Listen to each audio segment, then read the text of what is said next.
তো নমস্কাৰ সকলোকে স্বাগতম জনাইছোঁ এটা নতুন ভিডিঅ'লৈ। আজি হৈছে বিহুৰ উৰুকা, গতিকে সকলোৱে মেজি কটাৰ খৰি কটাত ব্যস্ত আৰু সকলোৱে এটা মেজি পতাৰ ব্যস্ত।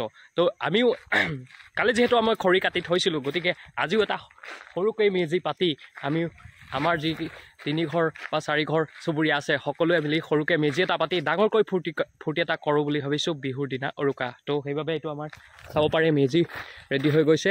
বহুত বেছি ডাঙৰ নহয়, হ'লেও মেজিটো ডাঙৰ সৰু কি কথা আছে, ফূৰ্তিটোহে মেইন, যিটো ডাঙৰ হ'ব লাগে। তো এইটো হৈছে পুৰাৰ কাৰণে মেজি আৰু ৰাতিৰ কাৰণে এটা মেজি খৰি আছে, সেইবিলাক হৈ যাব।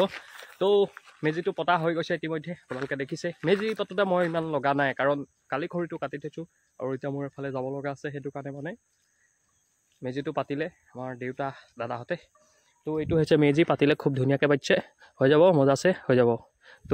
তো গাইছ, এইফালে সৰু মেজিটো আমাৰ দেউতাই এইকণত পাতিব, এতিয়া ঘৰৰ সন্মুখতে হ'ব, মজা হ'ব মানে বহি থাকিবলৈও।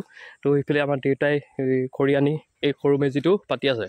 তো এইফালে মোৰ পিছফালে আছে আমাৰ মায়ে একদম ধুনীয়াকৈ বান্দা চান্দা মচি আছে। এয়া চাওক গোবৰ মাটি দি পেলাই একদম বিহু বুলি মচিছে। মা তো কষ্ট হৈছে হয়নে?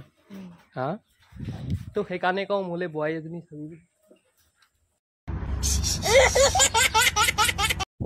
তো বসন্তীখন লৈ উৰুকাৰ দিনা পুৱা ঘৰৰ পৰা ওলালোঁ। এতিয়া সন্ধিয়া আহিম একেবাৰে মেজি জ্বলাবৰ টাইমত, কাৰণ দোকান খুলিবগৈ লাগে, বিহু বতৰ নহয় জানো।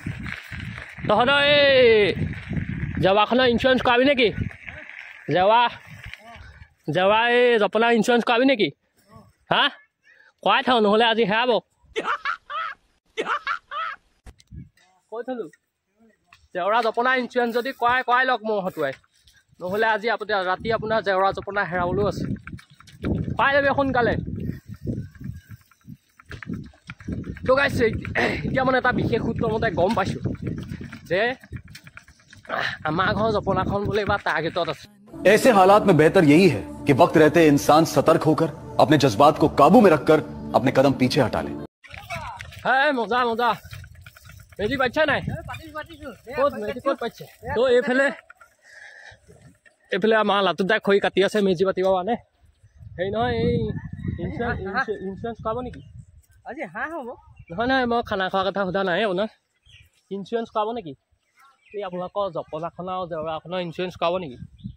তাকে কৰাব লাগিছিলে এতিয়া, নহ'লে হেৰাব জপনা। ইঞ্চুৰেঞ্চ কৰা ল'লে মোৰ পৰা 500 টকা দি ইঞ্চুৰেঞ্চ কৰাই লওক। তো আপুনি জেওৰা জপনা যদি হেৰায়ো সম্পূৰ্ণ দিয়াৰ দায়িত্ব মোৰ ওপৰত থাকিব। ফোন নম্বৰ আছে নহয়, ফোন কৰিব যদি কৰাই ভাবি লওক, কাৰণ উৰুকা ৰাতি বহুত বস্তু হেৰাই যায়। অ' ইঞ্চুৰেঞ্চ কৰাব নেকি জেওৰা জপনা?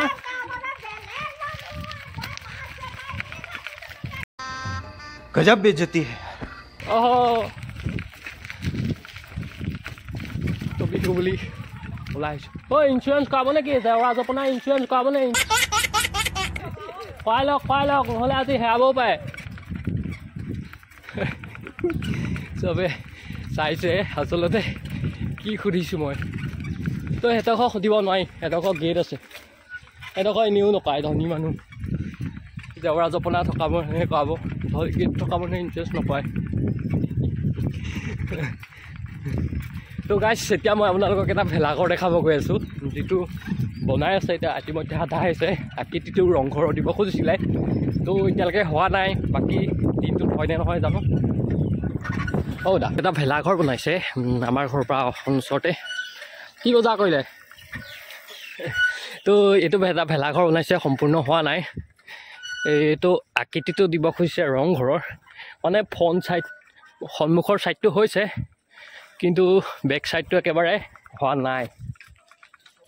হেৰি নহয়, তহঁতি এনে আছ, তাৰমানে মই কাম দিব খুজিছোঁ।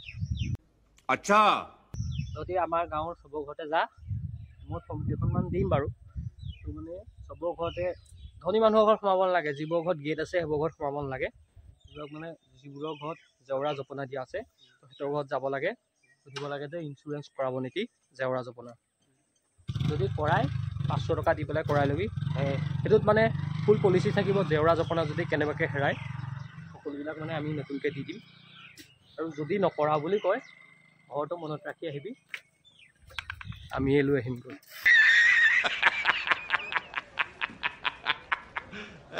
ইঞ্চুৰেঞ্চ কৰাব নেকি? ইঞ্চুৰেঞ্চ কৰাব নে? ইঞ্চুৰেঞ্চ জেওৰা জপনা আজি উৰুকা নহয়। কৈ আছো মাত্ৰ 500 টকা কৰিবনে? ইঞ্চুৰেঞ্চ কৰাবি নে? ইঞ্চুৰেঞ্চ জেওৰা জপনা মই কৰি আছো পুৰা মানে 500 টকা ইঞ্চুৰেঞ্চ জেওৰা জপনা যদি কেনেবাকৈ উৰুকাৰ দিনা হেৰাই তো ফুল দায়িত্ব থাকিব আমাৰ। মানে যদি হেৰাই তেতিয়া আমি নতুনকৈ দি দিম।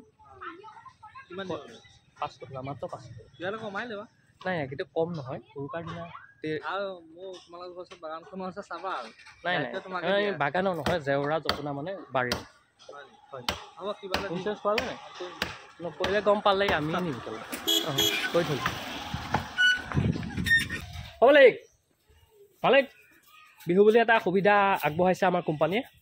কৰাব নেকি বাৰু? বেছি নহয়, উৰুকা দিনাখনৰ কাৰণে মাত্ৰ। তো মালিকৰ ঘৰত আহিছোঁ, তেখেতৰ পৰা আমি জানিব বিচাৰিম আমাৰ কোম্পানীৰ যিটো সুৰক্ষা কৱচ সেইটো আপুনি ল'ব বিচাৰে নে নোৱাৰে। তো উৰুকা বুলি মানে আমাৰ কোম্পানীয়ে এটা সুৰক্ষা কৱচ আগবঢ়াইছে মাত্ৰ 500 টকাৰ বিনিময়ত। জেওৰা জপনা যদি কেনেবাকৈ এই উৰুকাৰ দিনাখন হেৰাই তেতিয়াহ'লে সম্পূৰ্ণ দায়িত্ব আমাৰ কোম্পানী তথা আমাৰ থাকিব। ইয়াৰ জৰিয়তে মানে আপোনাৰ যদি জেওৰা জপনা কেনেবাকৈ হেৰাই তেতিয়াহ'লে আমাৰ কোম্পানীয়ে সম্পূৰ্ণৰূপে দায়িত্ব বহন কৰিব। আপোনাৰ জেওৰা জপনাখন নতুন কৰি দিয়াৰ দায়িত্ব ল'ব। গতিকে আপুনি কৰাব বিচাৰিব নেকি? আগতীয়াকৈ 500 টকা এটা দিলে হয় 500 টকা মাত্ৰ 500 টকাৰ বিনিময়ত আপুনি গোটেইখিনি সুৰক্ষা পাব। নিজৰ জেগাখিনিও আপুনি কৰি লওক। লাজ দিছে আমাৰ কোম্পানীক, লাজ দিছে।